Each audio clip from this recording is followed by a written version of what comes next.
Time for the 49ers Rush Podcast. One of the things that I hope I'm decent at is I try to, make my biases well known. I'm a Texas Longhorn fanatic. I've been to more games than I could ever count. I was at the Rose Bowl with Vince Young scoring in the corner against USC. Like, I love the Texas Longhorns. And sometimes whenever I'm scouting players and, you scout an A&M guy or an OU guy, and, I don't like it. And I hate watching the tape, and I hate seeing those damn colors and the terrible music and all the whatever, male cheerleader. I don't like it.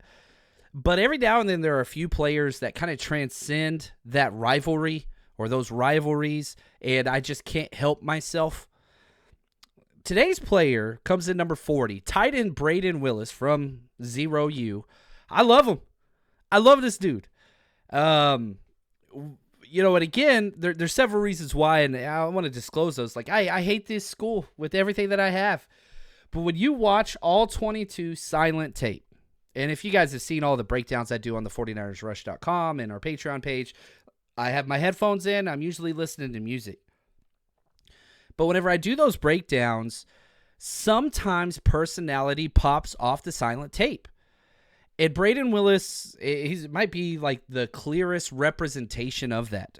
Dude was a 7th-round pick, kind of an afterthought, not even the first drafted tight end that the 49ers had in that draft. But I kept telling everybody last year, Brayden Willis is better than Cameron Latu.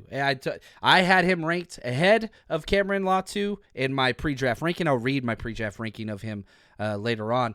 I went into training camp, and I kept saying Brayden Willis is going to win that job.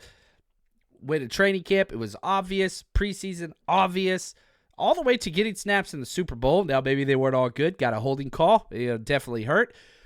But this guy, he comes in number 40, which might be high. It might be too high. I'm going to be honest with you. Probably should be 45, 46, back into the 40s.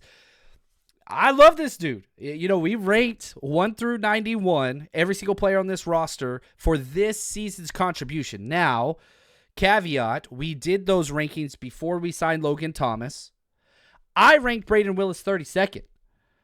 Now, after the Logan Thomas signing and all that stuff, probably should be back down to about 45, but I love this dude. Shout out to Josh for all the help on today's show. And last season, Brayden Willis came in number 42. So he's jumped up just a couple spots. Where's jersey number 9? Looks clean. 6'4", 240. Smaller guy. Move piece. And whenever I watched him, you watch him at OU, and he played the Kyle Juszczyk role. He was fullback, former quarterback, smart guy, captain, energy. He can do it all. You want a tight end, you want a fullback, you want a move tight end, you want a blocking tight end, check. He does it all. 33 1/4-inch arms. He's only 24 years old. We did not get a 40-yard dash or 10 cone. He had a hamstring issue, but it's not fast. He's not a fast player. 7.33 cone, not shifty. 33.5-inch vertical, 9'10 broad, 20 bench press reps. He is a 6'4", 240, compact, high energy, high emotional player, and it shows. And he got a lot of playing time last year, maybe not as much as you would have hoped with Ross Dwelley and Charlie Warner and all these other guys out there. They stayed relatively healthy, but he kept getting more and more snaps. Now, here is George Kittle. This was at OTAs this year because the tight end position did not go as planned for the 49ers in free agency. You lost Warner. You lost Dwelley. Both got overpaid. You tried to steal the Detroit Lions tight end. Didn't work. Didn't really draft any in the draft. It just didn't go the way they wanted to. It really, really didn't. And so then you go into minicamp and you sign Logan Thomas at minicamp. So he didn't practice. So all those reps, all those snaps, guess who they went to? Not Cameron Latu, who still isn't cleared. They went to Brayden Willis. And here's Kittle talking about just the development of the second-year tight end. Brayden has gotten way better since last OTAs, last training camp, last season. It's fun just to see him take these strides. He's figuring out the run game. He's a really good route runner, strong hands. And so, they have all the abilities. It's just, what I always try to say is, you can't replicate reps. You need to go out there. You need to get as many reps as possible. So, Brayden getting a lot of reps right now is being very beneficial to him. Now, do I think he's going to be the tight end 2 or the tight end 3? The ranking says tight end 2.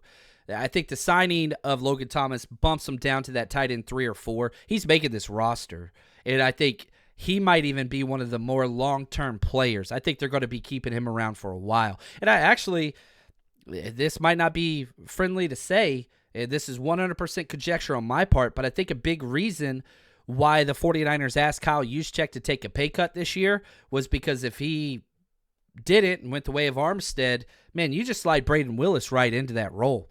Now, is he as good as Kyle Juszczyk? God, no. There's only one Kyle Juszczyk. But the 49ers made an attempt to possibly move on from Kyle.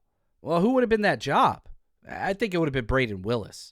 Went to James Martin High School, economics post-grad guy, 3-star recruit for Oklahoma. He's a member of 3 Big 12 championship teams. I almost deleted that from my notes. He's a damn good player on a lot of really good teams, multiple coaching staffs, 2 college football playoff squads, and teams that won the Cotton Bowl, Alamo Bowl, and Cheez-It Bowl. I like the Cheez-It Bowl. He was there for 5 seasons, went 50-15, and a big reason, captain, outspoken leader of those teams. He received the program's coveted Don Key Award that goes to excellence on and off the field, Big 12 honors, from coaches and AP, you name it. Grew up in Arlington, Texas, and he was awesome. His nickname is Weight Room Willie. How cool is that? For the workout and everything that he does there. He hosts a podcast as well with OU teammate Jeremiah Hall. It's 2 teammates. It's called like Brush Fire something. I don't know. There. The podcast on the prairie. There it is. I got it in the notes. And so you want to go check that out just to learn more about him and kind of what he does. He's a locker room guy. He's an energy, field, hardworking guy. It's so much of what he is reminds me, this has happened so many times for the 49ers. When they draft 2 of the same position, Elijah Mitchell, Trey Sermon, Diamador Lenore, Ambry Thomas. You can go into undrafted free agents, Joe Williams and Matt Breida, Ty Davis Price and Jordan Mason. It just goes on and on and on. Now, here is John Lynch. This is right after they drafted him and what he liked and why the 49ers selected him in the 7th round, even though they drafted a tight end in the 3rd round, Cameron Latu, that same draft. Really, that we had him ranked really high. Everybody always says this, but, we had him kind of in the 5th round grade. And so when he was still around, it made a lot of sense. He's got a lot of versatility to his game. He's a guy who kind of embodies what we like in terms of after the ball's in his hands, he can do some special things, play some tight end, play some fullback, a nice tool that to move around, made a lot of big plays for Oklahoma, former quarterback, real smart, cerebral kid. You can put a lot on him. So when he was still there, it just made sense for us.